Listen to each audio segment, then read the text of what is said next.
right, so we're gonna foam roll our quadriceps today, which are our thigh muscles. So there's a couple of things to look out for when you're doing this. I know it might seem trivial, you're like, oh, I know how to roll out my quads. However, getting in and out of the position, and while you're rolling through it, you wanna make sure you are doing it safely so you can protect your lower back.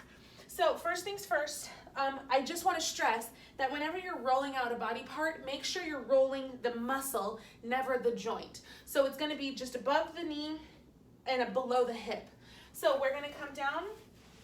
I'll start with both legs at a time. So you lean onto the foam roller and you're gonna come onto your forearms.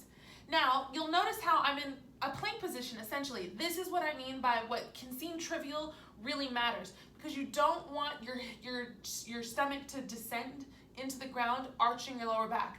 Keep your body and your spine nice and neutral, and then get your hands planted enough so you can literally just pull and push yourself so you're rolling the quadriceps against the foam roller. Now, depending on how tight you are, this can be painful to do, so just move slow and breathe. Sometimes you might find a sweet spot of tenderness, like for me right there, and you can hold it and just breathe into it, trying to relax your body even more, relax your body even more. And then just come out of it gently so you can roll yourself back and let your knees connect with the ground.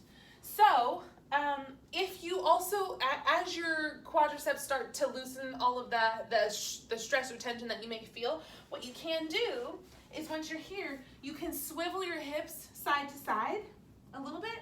So what you're doing is now, since my hips are more pointed this way, I'm getting the inner quad and the outer quad of both legs at the same time. And what you can do, again, just take your time here. As you get closer to the knee, you might feel a little bit more tension. I'm gonna switch, rotate and alternate. Now you don't want to just go back and forth. Find one side, get to one side, and then go up and down from there, breathing accordingly. Yay.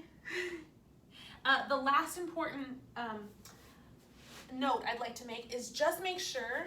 There's a misconception that we should foam roll our IT bands, and you don't want to do that. So you have 4 quadriceps, but they're still predominantly in the front.